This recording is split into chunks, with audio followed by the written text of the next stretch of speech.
But really, you can't tell me you've had that ring for a long time. I've never seen it. I just found it. You just found it where? It was just in hiding? a box. Are we live? Yep. So we are. Oh, man. Hi. Hi, Nick. Oh, hello, Nick. Under blue lights, this hat makes me look like Steve Zissou. I can't tell if the blue lights are as effective as the pink ones from last week. I didn't realize... Oh, well, these lights are blue. This is actually a shade of blue. So having blue back there doesn't work. Look, the remote's right there. It's on top of the box. There it is. Let's see. Getting fancy. Oh, green kind of looks nice. A little bit of... Ooh, splash of red.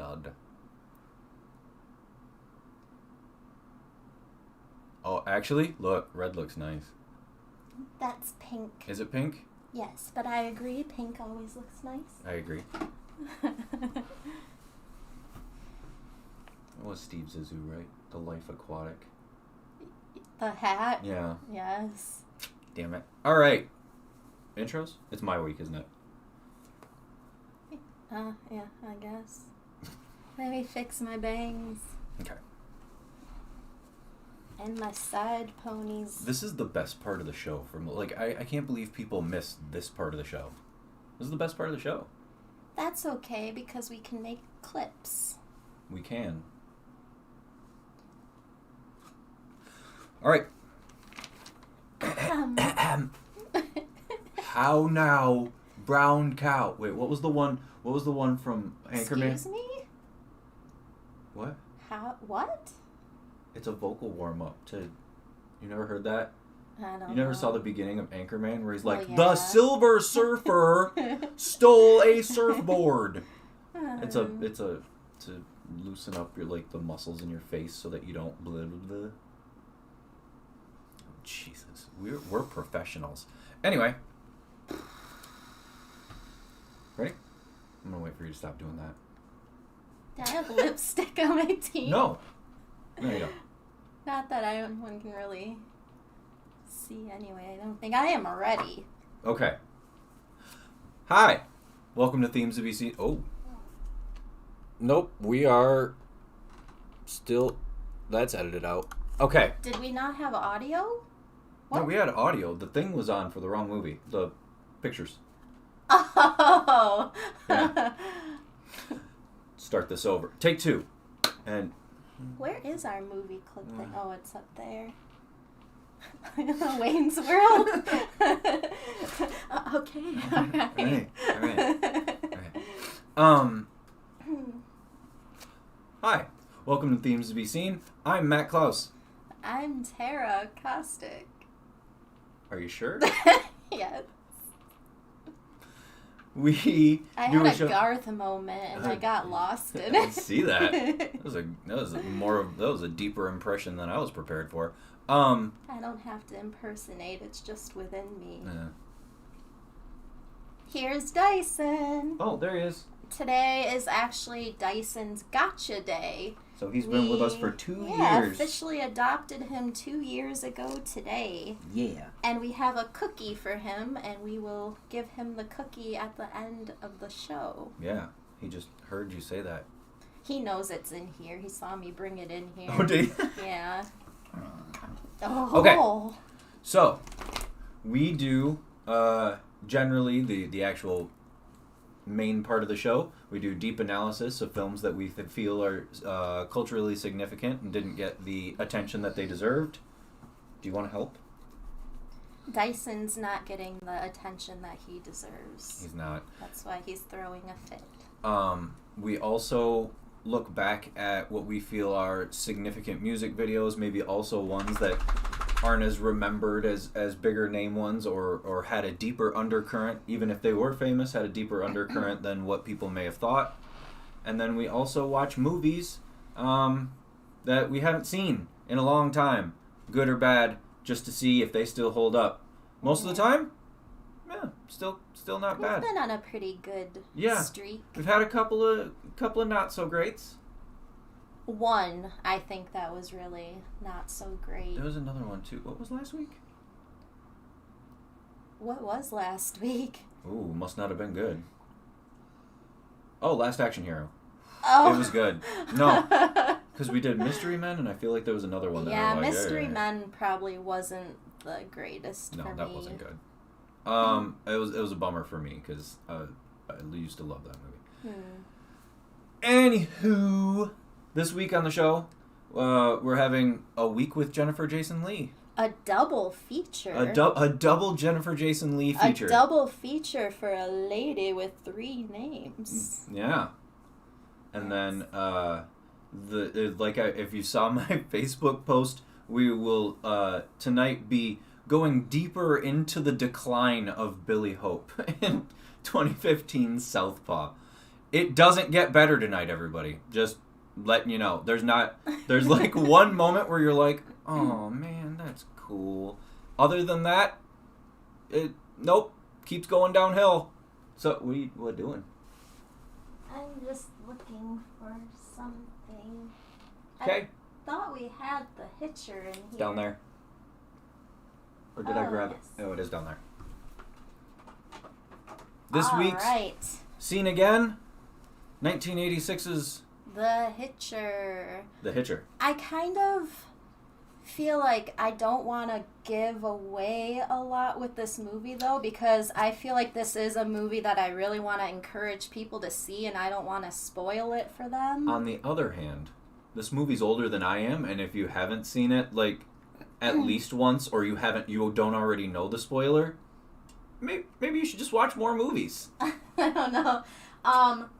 It's been around for a while. I took some pretty extensive notes on this one, but this is the kind of movie that has such a deep backstory. It would probably be good if we did it as one of our main features. Please don't. I have it on my HBO watch list.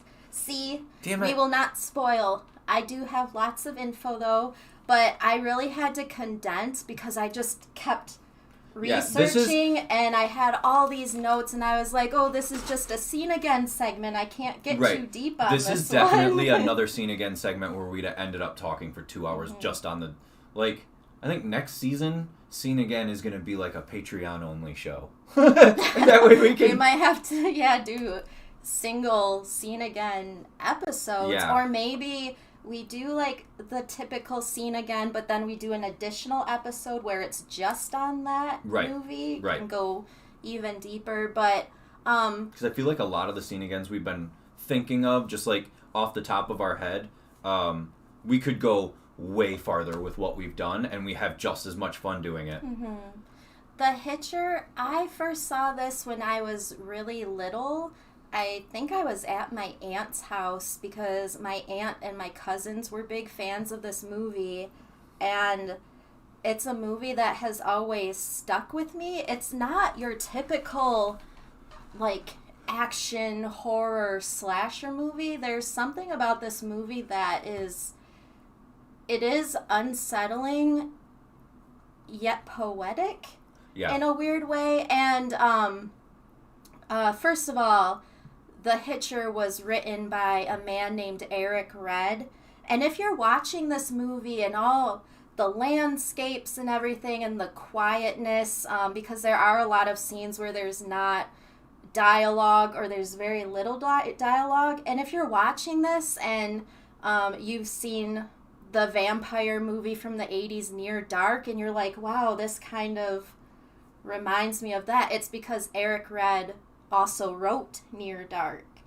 And can you imagine this movie if it had had a Tangerine Dream score? It would have been...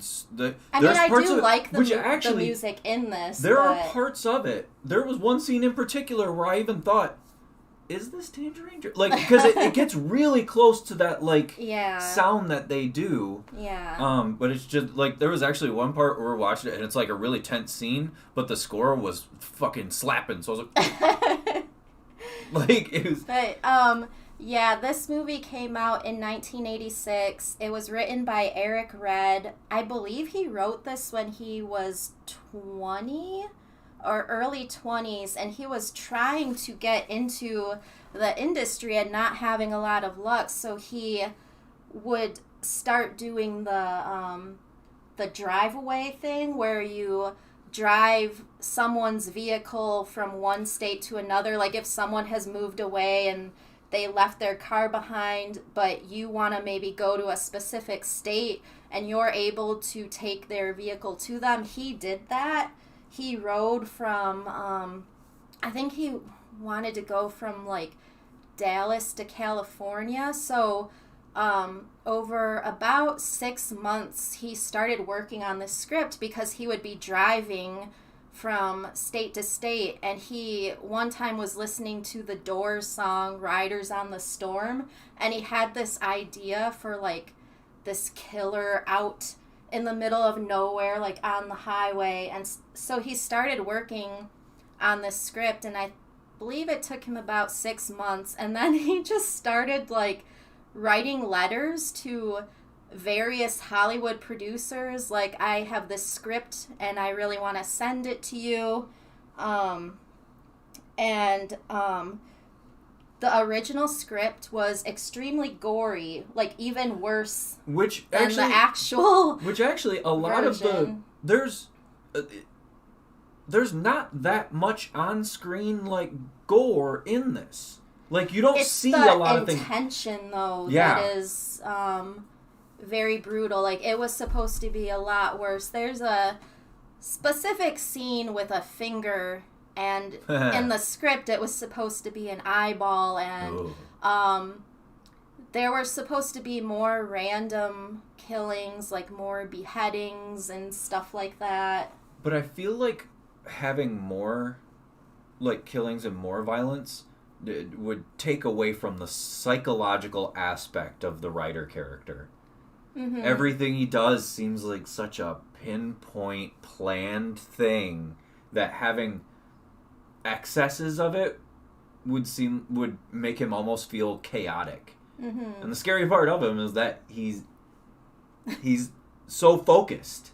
He really is like a specter in this movie, because he comes out of nowhere, and there were even scenes where you were like, well, wouldn't someone have seen this? But he's so past this like point where he is so impulsive, and it's kind of like he wants to be stopped, but he can't stop himself, so he just does anything, and he has no fear, and that seems to add to this like unstoppable appeal about him. The scariest parts of the movie for me, and like not scariest, but the parts that really got me, were where you went, well, all right, it's kind of quiet, and then something small and insignificant would be out of place.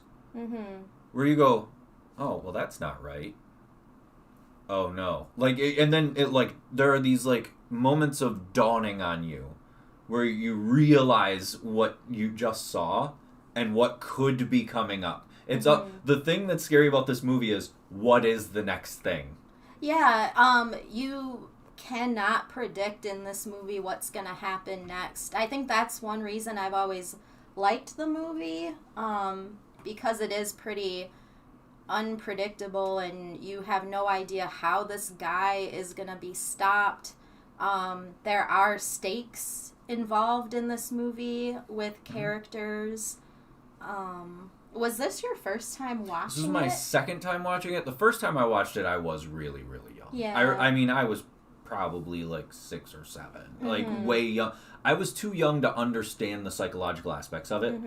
And like a lot of people in my head, there's one super ridiculous famous scene in this movie. And if you ask a lot of people who haven't seen this in a long time, they, like me, would tell you that was the end of the movie. Do you know how many people would think that that one scene that everybody remembers is the end of the movie? Because I forgot the movie went past that. Which scene are you talking about? With the semi-truck. Oh. There are a lot of people who will not remember that there is probably 15 minutes of movie after that. That is, so it is probably the most famous thing about this movie when people look back on it, and it is one of the best because it's not shown, so you are left to your imagination, and it is very brutal. It was voted as one of the 100 scariest scenes, like that collection of like directors and actors and stuff. They voted that one of the 100 scariest scenes in film. Yeah. I would have to look up what it was, but Yeah, so this movie came out in 1986. There was a remake of it in the 2000s, and the scene that you were just talking about, they did decide to show it, and people were like, oh, that's not as effective well, no. as the original. You took like all the mystery out of it. And there actually was a sequel made in 2003 where they brought back C. Thomas Howell, and I believe it was John Ryder's son, or they alluded that it could possibly be his son. That's dumb. Played by Jake Busey. Played by they went way crazy with it. I had completely forgotten that there was a sequel and a remake until I started doing more research. But the original script was even more brutal and gory, but producers were still interested in it because of the way it was written, and it was interesting to them because it was unpredictable, and it was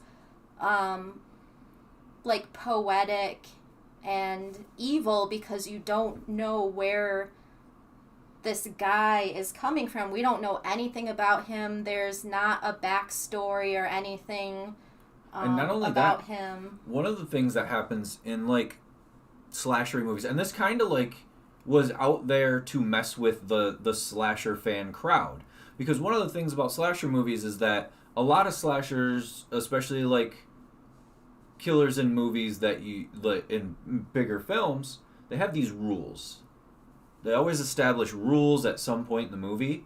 John Ryder has no rules. There is no limit to this guy. He can do any. You never see him do it, and that's the messed up part, because something just happened and you don't realize it until it's way too late.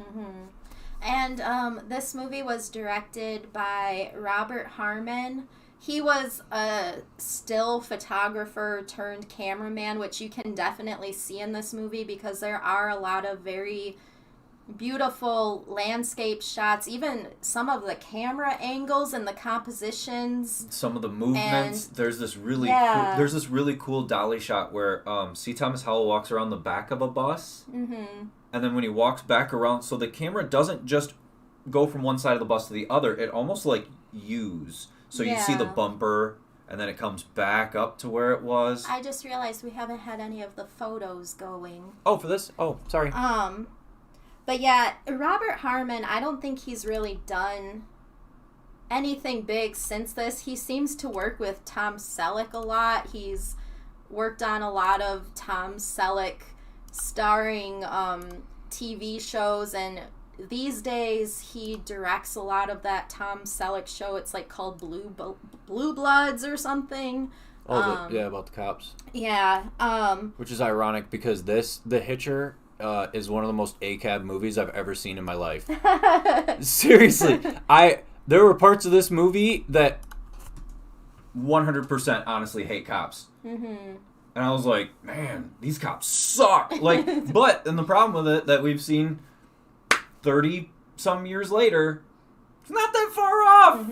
So, like, there are these moments where you're like, that would never really happen. And then you think about it, and that's when it gets, oh, yeah, it would. You know what I mean? It's weird to me because I saw this movie when I was very young, and around the same time, I also saw this werewolf movie that was made in the 90s called Bad Moon, starring Michael Paré from Streets of Fire, and Eric Red wrote that movie and directed that movie as well. So it's kind of like, in my memories, I feel like I saw these movies at around the same time, but I never realized it was like written by the same person. So a little more about the casting. For the role of John Ryder, David Bowie was considered, Harry Dean Stanton, Terrence Stamp, That would have been creepy. Physically, Yeah. there's not much of a difference, but I guess the producers really had their eyes on him to the point where they carried a photo of him and would include it with the script. Mm-hmm. But then he ended up turning the role down. Which is like Terrence Stamp would have been really cool, because he, like Rutger Hauer, has that those like icy blue oof. eyes. Yeah. Like they can do that just intense stare. Yeah. Sting was considered, Sam Shepard. Oh. Sam Elliott was really close to accepting, but he didn't agree with the salary, so he ended up turning it down. Sting in the desert, huh? At the time, Rutger Hauer was trying to get away from villainous roles. Good luck. I mean, at this point, he was probably most well known for Blade Runner, but he had also done other movies. Like, he had worked with Jennifer Jason Leigh previously on this movie called Flesh and Blood. And that's why she accepted this role, because she wanted to work with him again. And a movie that I used to watch, but that would also be a good scene again because I don't remember it. It was called Lady Hawk. It's Rutger Hauer, Michelle Pfeiffer, a very young Matthew Broderick. It's like... Michelle Pfeiffer's? Yeah. I forget, like, I think he's a wolf and she turns into an owl, but they're in their human forms at different points of the day because they're, like, cursed. They're these cursed lovers, and someone put a curse on them that they can't be together at the same time. And so, like during the day, like, she's a bird and he's in his human form. And that sounds like a lot. Yeah, that sounds like that a would be lot a good movie to rewatch because I haven't seen it since I was, like, a kid, like, probably less than 10 years old. So Rutger Hauer was specifically looking for non-villainous roles, and then he got a hold of this script, and he said it really took a hold of him. And he was like, you know what, if I'm going to play a villain one last time, this is the role that I want to go out on. And for the role of Jim Halsey, Matthew Modine was considered. No. Tom Cruise was considered. Oh, no. Emilio Estevez. That would have been good. So a few of That's the different movie. Outsiders crew. Like, basically Yeah. all the Outsiders. Yeah. But then C. Thomas Howell, they really liked his look.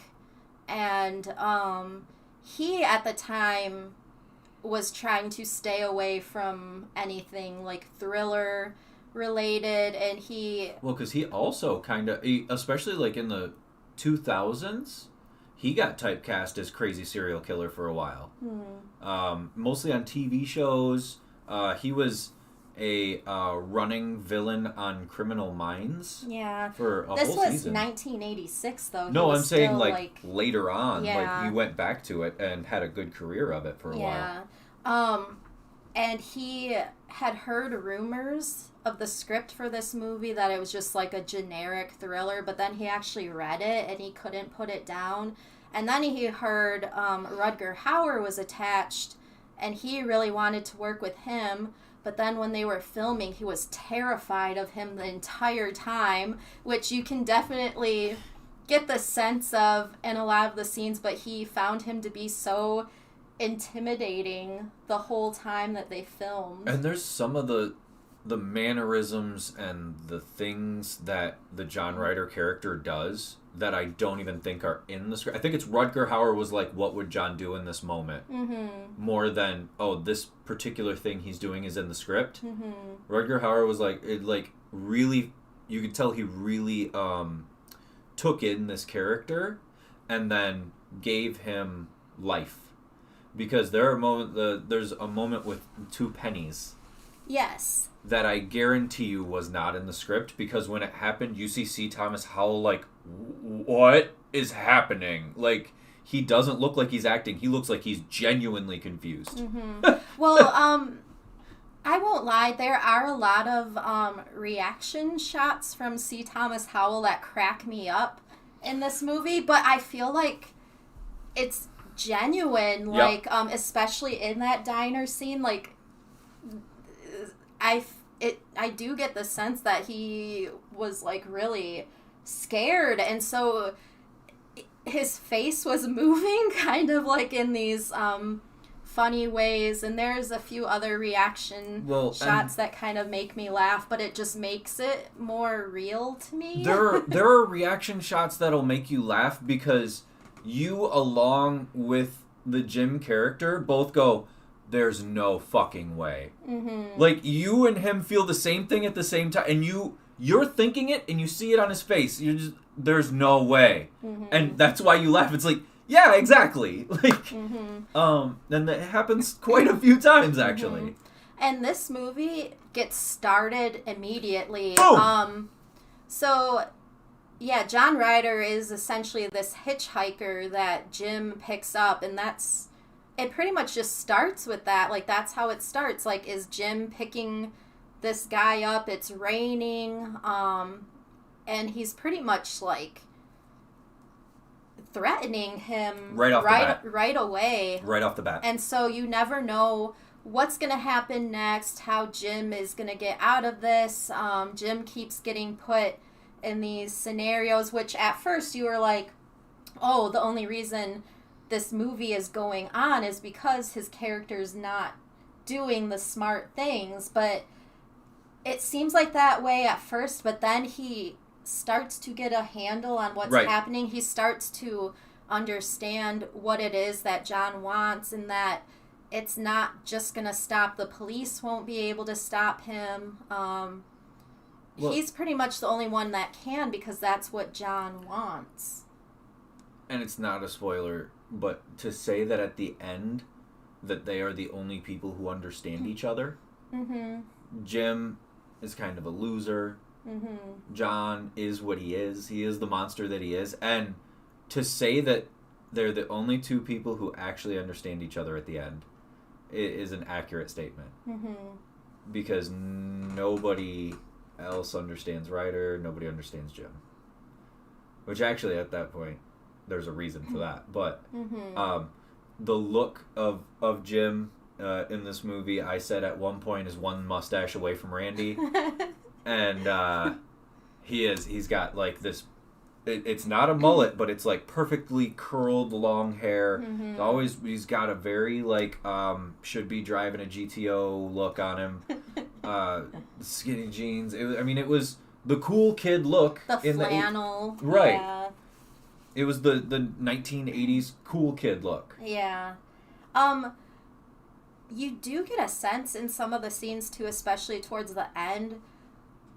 There is kind of this, like, slightly erotic kind of feel coming from John towards Jim.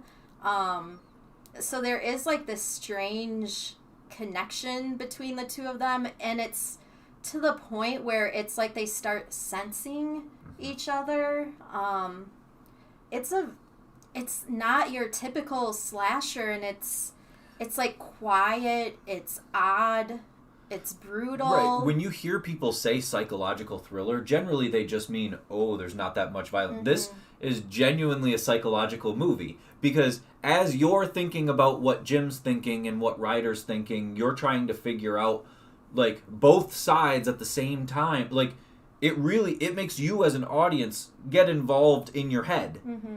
And I'm not sure when it happened, but I objectively looked at myself watching this, and I was like, oh, I am like staring at I haven't been this like enthralled by a movie in a long time, where the rest of the world kind of didn't exist for a while because I was so into what was happening. Like, really, I felt like a little kid watching something really cool again. Mm-hmm. I just had a thought and I totally forgot what I'm sorry. was. Oh, no, it's okay. I'm really happy to hear how you feel about the movie, because it's always been a favorite of mine. And this movie, when it came out, did not do well at the box office at all. That's insane to me. It only made $5.8 million on a $7.9 million budget. critics hated it. Roger Ebert gave it 0 Fucking stars. Ebert. How many times do we have to bring up Roger Ebert being wrong? There were so many years where people lived and died by what Roger Ebert. Roger Ebert. Did we both say no, Robert? I said. Oh. Never mind. I got it wrong. But like, there were so many years. I mean, there were full decades where people lived and died by what that guy said. And looking back at the amount of times he was just dead wrong is kind of crazy. Well, that was most of the critics for this movie. Even Rutger Hauer came out and was like, oh, the critics don't understand, like, this is a movie about, like, the pure evil. You don't need to have the backstory. And then Roger Ebert came out, like, going back and forth with him. Like, no, I understand that this movie was not written well. Like, that kind of thing. Because a lot of people at the time didn't like that this movie had so much mystery and that things weren't explained. And that's what I like about it. It's the John Carpenter thought of there is no understanding evil. You have, this movie gets going, like, right away. We have no idea why. The idea that you can kind of make it up in your head, like, has this guy just been on the highway for, like, years and he's just doing this? I believe he's wearing a wedding band. And that's one of the things. They do things in this movie that once you think you get it, or once you think you have an idea of, all right, this is what I'm going to make as my headcanon, they'll put something in front of you to make you completely question what you were already thinking. Because there is a part where you're watching this and you got to figure it out. You're like, oh, okay, so he's been on the road, he's been doing this for a while. And then he puts his hands to his face and he's wearing a wedding ring. And you're like, well, now everything I thought means nothing. Because how, you know? And it is purely like cat and mouse, because you have John coming after Jim, and then towards the end it starts to turn, but then in between, John does not want anyone else involved with Jim. Well, and so it gets to the point where Plug your ears, Nick, because I'm not gonna we're say walking on the line. But like you had mentioned the thing with the cops earlier, and it gets to the point where John does start, taking out people because he doesn't want them to get in Jim's way of hunting him down in return, and it's just there's one production choice on this movie that I will say is kind of hilariously bad. There's one production choice on this film that when it happened, I went, oh, why?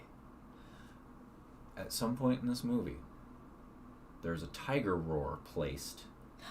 Oh, I know what you're talking about. On an action. That all the way through the movie up to that point, I was like, man, this is and then that tiger roar happened and I was like, the 80s. Like, I'll be honest, I don't remember ever noticing that before, so I didn't know if it was just this DVD copy, but that was pretty funny. Yeah, I couldn't believe it. Yeah. But are we supposed to have another screen? No, I just didn't make this bit. I figured we could just do it now that we understand what we're doing. Okay. It can just all be in front of us. That way it could just be right here, and we don't have to be talking to people like this. Yeah. Because then that's the side. That's a profile. But yeah, this is probably my favorite Rutger Hauer performance ever. I know a lot of people love Blade Runner, but this to me. Okay. I can't put it above Blade Runner. I can't. But I'm not saying that it's not as amazing as Blade Runner. Which, by the way, John Ryder, the name John Ryder, is bullshit. Because it's a mixture of John Doe and what he does. Yeah. Like, it's a bullshit name from the beginning. As soon as he says John Ryder, you're like, no, fuck you, you're lying. And he even says it. He gives the line like he's lying. He wants you to know that. Like, the character wants you to know it's lying. Yeah. But yeah, no, I can't put it above Blade Runner. I think it's because for me, I didn't see Blade Runner until I was like a teenager, so I had always seen this movie first, and this always stayed with me. And I think that monologue at the end of Blade Runner, I was really young when I saw it, and I feel like it was the first time at the end of a movie I had a revelation of thought. Oh no, like you realize what's happening at the end of that movie during that monologue, and I was watching that movie because we talk about my babysitter Susie, who she's the one that fostered. Oh, you like science fiction movies? Check out this 300 science fiction movies I have. Find the ones you like. And I watched Blade Runner and Soldier in the same day.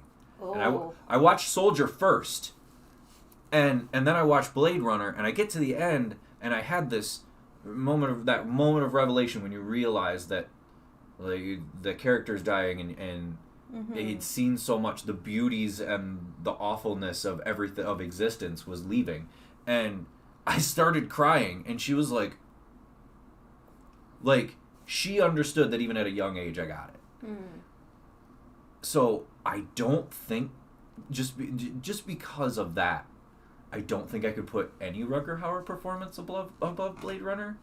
But if I'm not gonna say this isn't absolutely amazing, because he's scared, like just his like looking into the camera scared the shit out of me in this movie. He does a lot of that, and it's like he really was toying with C. Thomas Howell, because that diner scene, it's like he was kind of getting a kick out of his reactions, and he had this look like he was trying not to giggle. There's a couple times where he looks like I'm running this game and you don't even realize we're playing, and he looks like he's having fun. That's why I think I really like this performance so much, because not only is he scary, but there are moments where he has that charisma, and then those moments where you're like, yeah, like when things are going a certain way and these other people are after Jim, and then he comes to kind of save the moment. It's like, I don't know, it's like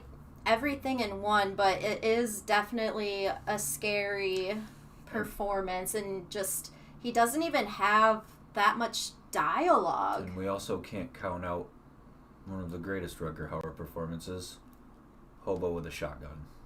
Oh yeah. I'm joking. That movie's insane. Like it's not a good. It's not. It's not a fantastic movie. It's not a great performance by him. It's Rutger Hauer just kind of doing angry face the whole time. But man, if Robert Rodriguez can't make like a fucking bloody movie, that movie is. He didn't make that, did he? Oh yeah. I thought that was just like an independent movie. So the trailer was he a producer maybe? I feel like he directed it. The only reason I say that is because that was from like one of those like send in your fake trailer competitions, and it didn't win, but Robert Rodriguez saw it and got involved. Like, I want to do that. So it wasn't even a real movie until Robert Rodriguez wanted to do it. But say his name 10 times fast. It's not a great performance, but it is a gross movie. If you ever like, what kind of horror movie is that called? Splatterpunk, where it's just like people just blow up like water balloons. Yeah, like a splatter exploitation kind of thing. That's definitely what it is. Yeah, it's kind of gross actually. See, that was like older. That was like in the last 10, 15 years. Like as a kid, I knew Rutger Hauer from this, and then there was also this other movie I remember seeing called like Blind Fury, where he was like this blind he was a ninja. Sword. He was a blind samurai. Yeah, and it's on HBO Max right now. Oh, we'll have to rewatch it, because what I remember most, so it had him. Meg Foster is in it briefly. Meg Foster was in They Live, and she was in Masters of the Universe. Meg Foster's eyes. We talk about Rutger Hauer's eyes. Meg Foster has a once in a generation eyes. And then they will mess you up. The kid that he has to protect in Blind Fury was one of the Step by Step kids. It's one of that show Step by Step. I hated his character on that show, but that was him. Fergus? No. That's Clarissa Explains It Oh, All. yeah. That was Clarissa Explains It All. What? I don't even remember What one was Step by Step? There were so many. Suzanne Summers and the dude from Dallas, where they get married and they each have like a set of kids. That's the Brady Bunch. Kind of. Okay, I kind of remember and it. then they have a cousin named Cody, who he was like a martial arts guy, like in real life. I remember the Cody character. Yeah. And Suzanne Summers, her oldest daughter was Carol. I cannot remember the dad's kids' names though. Because the Cody character was always he was like a big dummy. He was like a valley boy Like kind of. Yeah. Okay, that is probably of the TGIF sitcoms, that is the one I remember the least. And because Suzanne Summers also had the son, the blonde with the glasses, that was in the Beethoven movies. Beethoven, the dog. No, I know what you're talking about. That's just a deep cut. You guys think we have this show for me. No. This is why she's, like, this is her show. I have all these movies and TV shows just in my head constantly, and it's just how I remember certain points of my life are tied with moments of pop culture. It really is amazing. I'm not gonna lie. Sometimes you do things like that, and I'm like, fuck, I'm an idiot. How did she's so good at this? I don't know. And I know facts and stuff about people that I'll never know, but I just know things about them, and I don't know why things like that just stick in my head easily, and I don't know. But now it's gonna drive me crazy that I can't remember what that kid's name was. Don't worry about it. Step by Step. It was a sitcom actor who probably didn't even have that big of a role from the 1990s. You're thinking way too hard about that. I don't know. I'll probably remember it by the end of the episode. And that is The Hitcher. The Hitcher. 1986. Yes. Directed by, what's his name? Robert Harmon. Robert Harmon. Written by Eric Red, who also wrote Near Dark and Bad Moon. If you've never seen Bad Moon, it was a werewolf movie from the 90s. We should go through and find all his movies, because they all seem to have this like openness to them. There's this openness to all his movies that we'll have to kind of check them out. And he has a really distinct writing style, and anytime you see one of his movies, you know it. You can almost recognize it by. It's not confined. It's like the whole world is involved in. Yeah.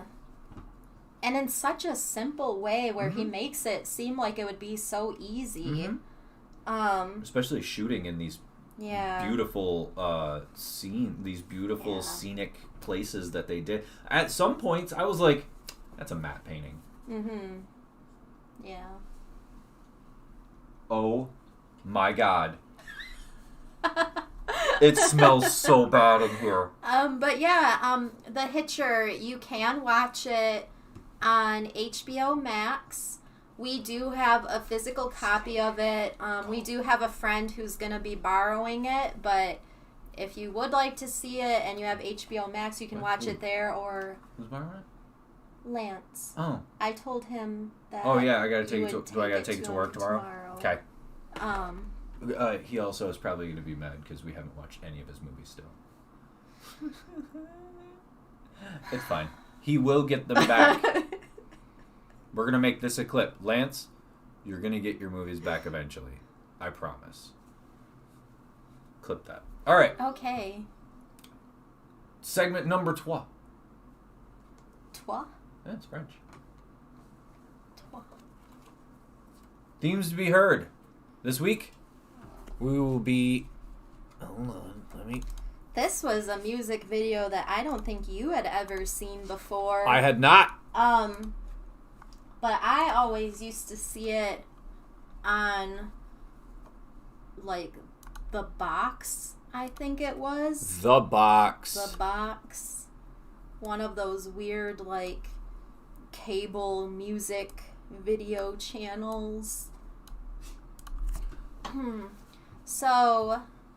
Faith No More. Faith No More. Fronted by the man of 1,000 voices. And they say that because he was versatile. He didn't literally have 1,000 voices. He had about a 9-octave range, but he also... 6. 6? Mm-hmm. Oh, I thought it was more than that. Anyway, he also had these other, like, side voices he would do in some songs. And then sometimes he would rap, and then sometimes it almost sounded like freeform jazz. And... Yeah, so Faith No More is a band, most people would know them from their song Epic, from, like, the late 80s, early 90s. At that time, they were, like, getting big along with bands like Jane's Addiction and Red Hot Chili Peppers. So it was like this fusion of rock and rap. Well, also there was like, and they all, not all, but a lot of them were inspired almost by like British ska, because there was this like funky part to a lot of them too. Especially Faith No More. Faith No More and Red Hot Chili Peppers probably got the most of that like groovy like bass style, guitar style. Yeah, and Faith No More also had this well-known song called We Care a Lot. They had a different frontman at the time. His name was Chuck Mosley. I believe he passed away a few years ago, but they had this different frontman, and he started having this very erratic behavior, and I believe he would pass out on stage. He punched out the bass player on stage one night. So then they decided to fire him, but they did it in a way where, like the bass player, the bassist, I believe is, his name is Billy Gold. He was like, well, let's just like stop the band. But then another member was like, but I still want to play music with you. So they kind of did it in this way where they didn't have to, like, technically fire him. They just kind of kept going. But they came across Mike Patton. Mike Patton had this band in high school called Mr. Bungle. Which actually, Mr. Bungle kept going even after Faith No More. Like, they still make music. Mr. Bungle makes music now. Mr. Bungle... I don't know how to explain it. Don't try. Very experimental ska. Like, it's a little bit of everything. It's very different from what Faith No More does, but I believe they heard, like, a demo or something, and so then Mike Patton was brought on, and then, like, a year later, they had this massive hit with Epic. Former bass player for Mr. Bungle, believe it or not, Danny Trujillo. He's been in every band. I believe Scott Ian from Anthrax is a current member. He's a current member of Mr. Bungle. But, yeah, so Mike Patton is a very interesting person. He's like this man of mystery because... he's weird. Yeah, well, yes, but I mean, he used to like to mess around with, like, the reporters, like, during interviews, and he would say, like, all these, like, off-the-wall things just to throw people off. He famously, like, he's not a fan of Axl Rose, so he has, like, urinated on some of Axl Rose's, like, teleprompters and stuff like that, but he's also a workaholic, and he also has this addiction to caffeine, so it always seems like he has 3 musical projects going on at once. He's, there's gotta be, like, some, because of when he was born, like, a definite accelerated amounts of, like, ADHD, things like that. And, like, you can... Who's a fan of Axl Rose? Who is a fan of Yeah, Axl Rose is Axl Rose's biggest fan. You're absolutely correct. Yeah, after joining TikTok and seeing very many videos of women who have had terrible experiences with Axl Rose, I I've never been a big fan of him, but yeah, no longer because Whoa. he has done some very inexcusable things. You put a GIF in the directory. Oh, I didn't even realize that. Did it work? Yeah. Oh, that's cool. That is kind of cool to know that. What was I saying? Not a fan of Axl Rose urinated on teleprompter. No, that was before. I don't think we went much farther than that. We were you were talking about like his energy, but I think so Faith No More split up in 1998, a year after they released the song that we'll start talking about in a minute, but then they reunited in like 2009, 2010, and they've been like touring pretty consistently since, and they were supposed to be touring, I think, with System of a Down, but then in September they ended up canceling everything because Mike Patton is currently seeking treatment for mental health. Mm-hmm. So hopefully he's doing okay. Still to this day, the song that headlines their shows is actually Midlife Crisis because they refuse to play Epic. And Midlife Crisis is a good ass song. That's probably my favorite Faith No More song. It's my favorite Faith No More. But yeah, Mike Patton is known for having this wild range. He does have 6 octaves, and there's this site called Consequence of Sound, and a few years ago they actually rated him as like the best rock singer of all time because of his technicalities, and he does all these wild things with his voice. Who do you think is that? I would far put Freddie Mercury past Mike Patton. Mm-hmm. But for the same reasons Mike Patton should be.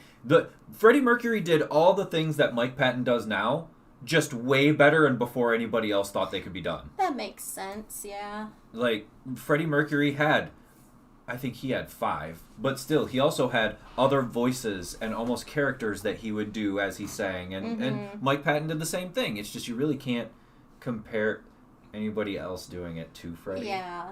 And Mike Patton is seen as an influence on many artists, like Coheed and Cambria cite him specifically as an influence.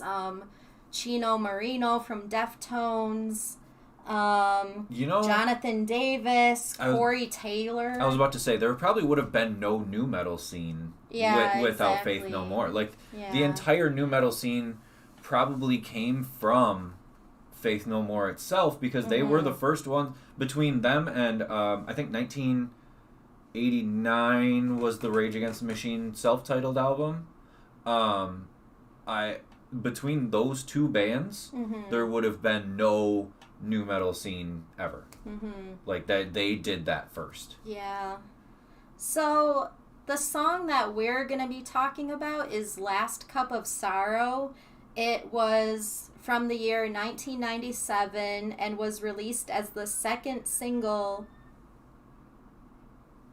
What was that? God damn it. Why is it every time we do a show there's weird noise? All right, you know what I found out? Okay. It sounded like a whistle or something. It sounded like something. There goes a car. Maybe it was just that car backing out. Cars backing out make that noise? Well, if they hadn't started their car in a while, maybe it is cold outside.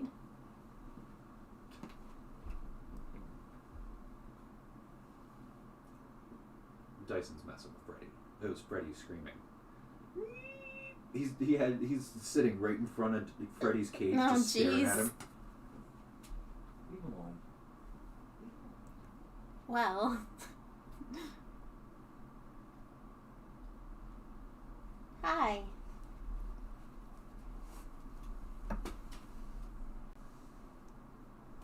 I'm not sure where he went. Where are you? Right here. Oh, okay. Just making sure Freddy was okay. Hey! Come on. Go lay down. Sit. All right. So yeah, their 6th studio album was called Album of the Year, and Last Cup of Sorrow was the second single. The first single from that album was a song called Ashes to Ashes, which is another song that I love by them.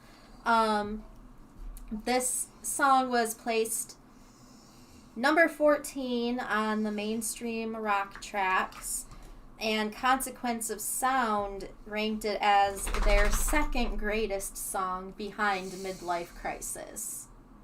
I feel like Consequence of Sound has a bias. I don't know. You're saying Mike Patton's the greatest singer of all time, and they have the 1 and 2 best songs ever? But on this song, it's like kind of creepy. You have like the rock elements, but then there's like sounds of bells and stuff. There's a violin line like deep in the back. Even the vocals, he sang through an old Telefunken tube mic, which was like a German-made apparatus. So he sang his vocals through that, and then they like condensed his voice like crazy. But so that's why you get these different like sounding elements. But the song, like, it has those moments of creepiness, and then like the chorus is kind of has this. What? I really like the word Telefunken. Telefunken? It's not just me, right? Like, ever since you said the word Telefunken, I haven't been able to think about anything else. Just knowing that word exists kind of made my day better. But even the artwork for the single was inspired by the film Vertigo, made by Alfred Hitchcock.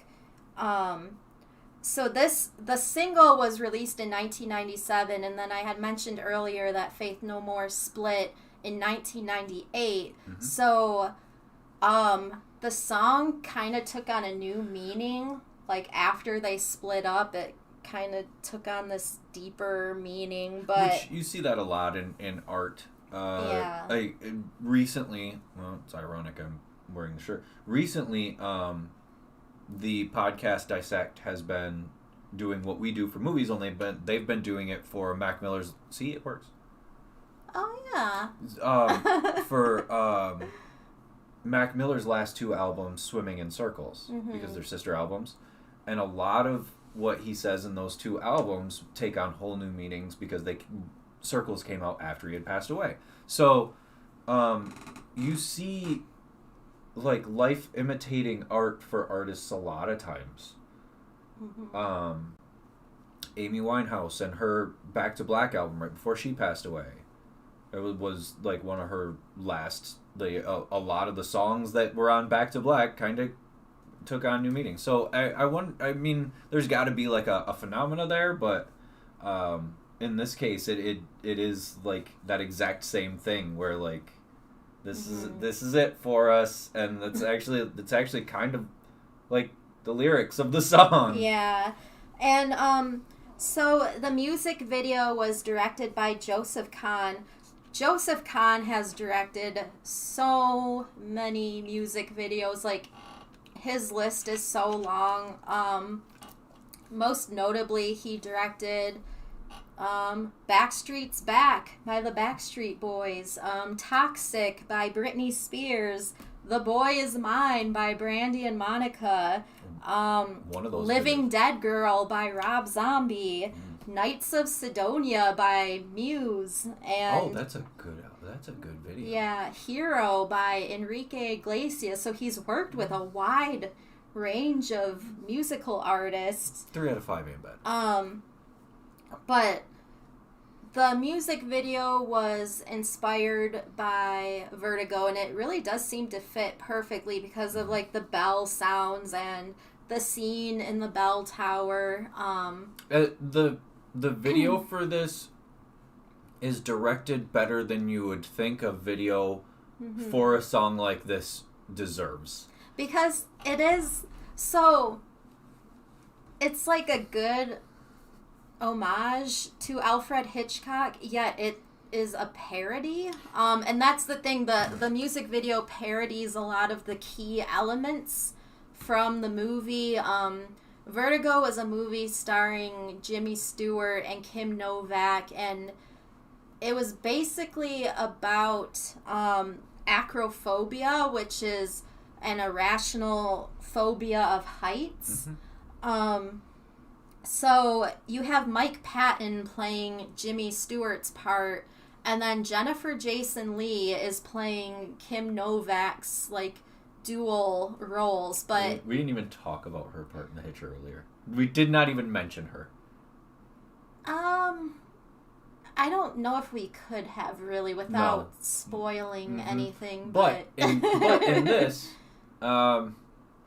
she's acting better than a music video deserves in this. She's really giving a performance of sorts. It's actually slightly over the top. It is because her you've got like the innocent role and then the darker side of her role. Oh, and it's a dominatrix. It is played like a lot darker in the music video than it was in the actual movie. But yeah, so you've got like Mike Patton playing the Jimmy Stewart role and just like hamming it up the whole time. Oh yeah. And the other band members, like the bass player he like dresses up like a woman in the cemetery, and then the drummer plays like the janitor at the bell tower, and then there's that's I thought that was the guitar player that famously shows up in all the Bill and Ted movies. Oh, he was not in the band at this time. His name was Jim Martin. Because the guy with the long hair and the sunglasses. Yeah. He wasn't in the band because at this time. He shows up in Bill and Ted Part 2 and 3. He shows up in Part 3 also. Yeah. So. Yeah, he wasn't in the band at this time. Oh, that's a bummer. I believe at this time there were just just 4 of them, but station. Yeah, so and then they have like the psychedelic scene, and the drummer is on his hair, like sweeping his hair up into the spike. Okay, so there's the GIF that keeps playing. Yeah. But it doesn't show the part where the dude has a push broom and he's that's what I was talking about. If you all see the GIF and his head, he's got like almost like a faux hawk thing going on. Yeah. And the drummer has a push broom and he's like superimposed onto the side of his head, and he's like brooming his hair upwards.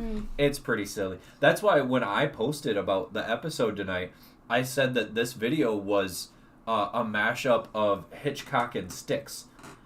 Sticks? Yeah, because it almost kind of reminds me of the Too Much Time on My Hands video. Oh. Like, in the way that, like, it's funny because there's like stuff that's just slightly too ridiculous. It's that kind of where, like, nobody would ever actually do that, but it's kind of funny to see kind of thing. Yeah.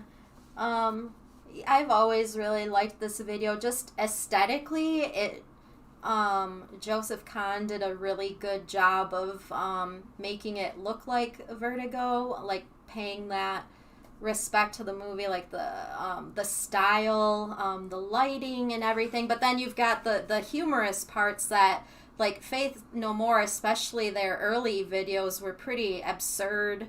That was like Mike Patton when he was really wild, and he used to do those like funny vocal arrangements and stuff. But especially if you think of their Falling to Pieces video, that music video is pretty out there. But... And then like there was things that he would like wear one boxing glove for no reason, and but especially there are things in this video that if you just watch it lightly and as a viewer who's watching it for fun, you'd be like, oh, that's a funny video. And then you watch it again with a critical eye of direction and shot placement and composition, and you go, wait a second.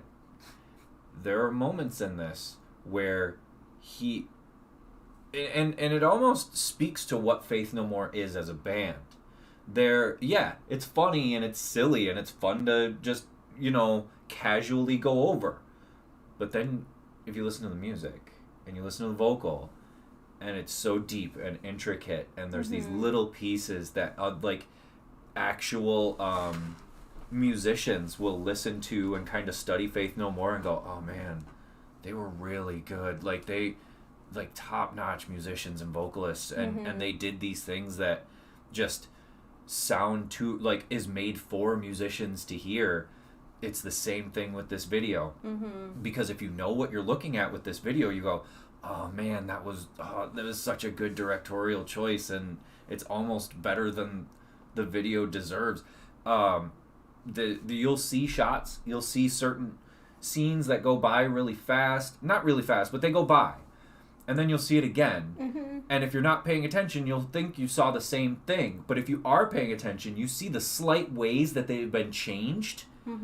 And the video almost mirrors itself. It begins and ends the same way, but with something different in it.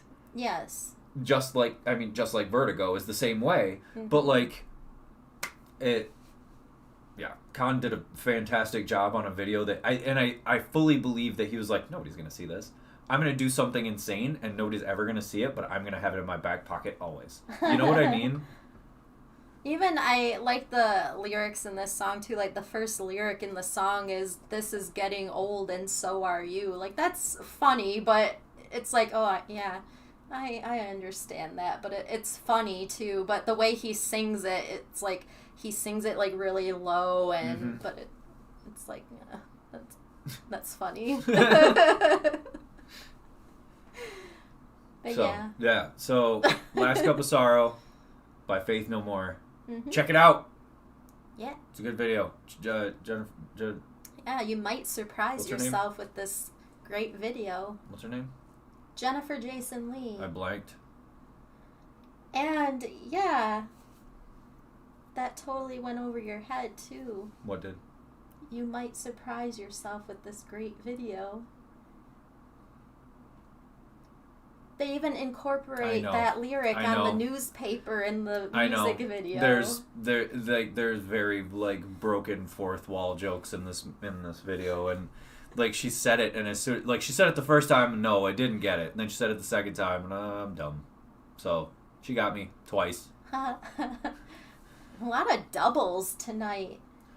We've got a double dose of Jennifer Jason Leigh, and then in this one music video, there's a double dose of Jennifer Jason Leigh. It's a triple shot of Jennifer Jason Leigh tonight. Yeah. Jennifer Jason Leigh. Which she got, I don't know at what point it was in her career where people were like, you know what, from now on, she's just playing crazy lady. Because you don't really see her around much anymore. What was the last thing she did? Like one of those paranormal movies. She did that, and then Hateful Eight.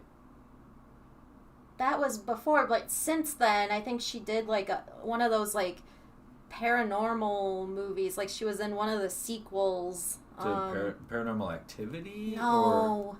Gosh. I don't know. Check the old Tribune. But yeah, she was in The Hateful Eight. She was Academy Award nominated, and then Annihilation. She is gross in that movie. Yeah. But yeah, other than that, I don't remember the last thing that I saw her in. Did I spell it wrong? No. What? She doesn't have her own Google page? I don't see why she would. That's what I'm seeing. Okay, there, I got it. Last thing she did. Oh, currently in NBC medical drama Atypical. What? Yeah. What was that ghost movie I'm thinking of? I don't know. Oh, she was in Existenz. Yeah. Oh, she was in White Boy Rick. I didn't watch that for a reason. Woman in the Window. Oh, I forgot about Possessor. I still gotta watch that whole thing. We both have. Yeah, we that was Possessor, I think the last thing that she's done. Which, yeah, you just mentioned Existence. She had worked with David Cronenberg, and then she worked on that movie with his son. Road to Perdition. We have that here too. Oh yeah. Yeah. I don't even know what the movie you're thinking of is. It was like one of those. Ooh, she was in that. Ooh, okay, anybody who's a fan of the TV show Hannah or the movie Hannah, what you need to do is look at me in my face and tell me that movie is better than the movie Morgan, because you'll be lying. It's basically the same movie, but Morgan is so much better. Morgan is that's a buried science fiction drama gem. Hold on, I'm gonna go to our IMDb because I don't think they're showing everything there. There's a possibility. It was like one of those This is like all gonna lame get edited out. ghost series. This whole thing here, like this whole thing is gonna be cut out in post. What do you guys do? Actually, you know what? No, I'm gonna leave it in just so the We Hate Movies guys, if they ever see it, they'll be like, "Hey, they're." It was one of the Amityville sequels. Oh, that's not good. It was. If you ever, if you Amityville: The Awakening. The Awakening. Yeah, from 2017. I'm pretty sure that house has been awake since like 1954. You know, when that guy shot his family, yeah, it woke up then. And that is Last Cup of Sorrow by Faith No More. And that was our double dose of Jennifer Jason Leigh. If you've never seen Single White Female, highly recommend. Highly recommend. It's... They actually tried to remake that in the 2000s. They renamed it. Was there a remake? It was called The Roommate. Oh, and it God. It is the exact same movie, only bad. It's like the exact same movie, only take all the charm out of those two lead actresses, and take all of the... Because Single White Female was in that genre movies that were coming out at the erotic thriller. Yes. Right. Because there was some steamy scenes in that between what's her name? Nope. Bridget Fonda. Yeah. And the guy that was playing her boyfriend. Steven Weber. Was it Steven Weber? I wanted to say that, and yep. There are some scenes in that movie between the two of them where you're like, ooh. I can't forget the dog scene, though. That is unforgivable. It's unforgivable. Filmmakers should know better by now than to mess with dogs in their movies. Well, no. By now, it was, 93? That is true. Another good Jennifer Jason Leigh performance. I don't know if you've ever seen The Hudsucker Proxy. It was a movie... What did you call me? It was a movie... I remember seeing it when I was really young. It had her, Paul Newman, and Tim Robbins, but... It was That's a weird cast. This weird, period comedy, but I remember really liking her in that. Of course, you've got, Fast Times at Ridgemont High. Fast Times at Ridgemont High, where that is one of the most tragic characters in the history of film. That is not a fun storyline to keep up with in that movie. Yeah. Because you just feel so awful for her. She has had one of the longest, most prestigious careers of any actress working right now, and I feel like she's horribly underrated for what she's done. Yeah. You know what I mean? In the public sphere, if you bring up Jennifer Jason Leigh, she's not going to be looked at in the same light as other actresses who have had basically the same career, and I don't know why that is. Well, I mean, her dad was an actor. Her dad was Vic Morrow. Yeah, we're not going to go into that. We're not going to go into that. If you'd like to know what we're talking about, look up the Twilight Zone movie. You know what? No, hold on. Don't YouTube it. No, don't. I've actually seen footage of this, and it's disturbing. If you have Shudder... Oh. It's done tastefully. Go to their show Cursed Films and watch the documentary about that. Vic Morrow, up to that point, was actually a super well-respected...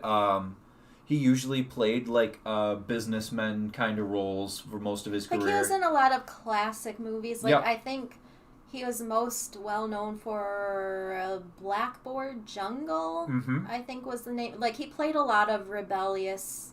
characters when he was younger, But the Jason in her name comes from actor Jason Robards, who was a family friend. Mm-hmm.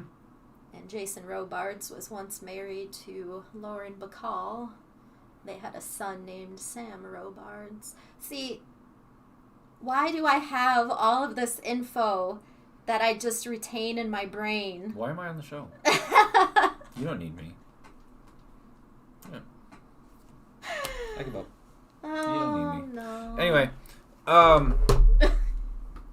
but yeah, don't YouTube the name Vic Morrow, whatever you do, and we're not even like joking, like wink wink. Seriously, don't do it. It's not fun. Anyway, moving on. Speaking of not fun, part 3 of our analysis of Antoine Fuqua's masterpiece, Southpaw. There's only one redeeming moment to this movie, to this segment tonight. There's only one moment in the entirety of tonight that we'll be talking about that is even a slightly shining moment. Pictures! Why don't you ever just do it then? You're closer.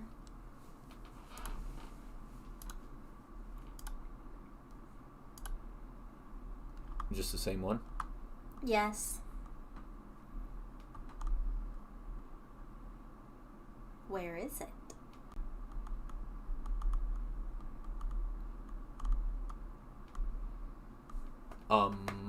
Is it in downloads?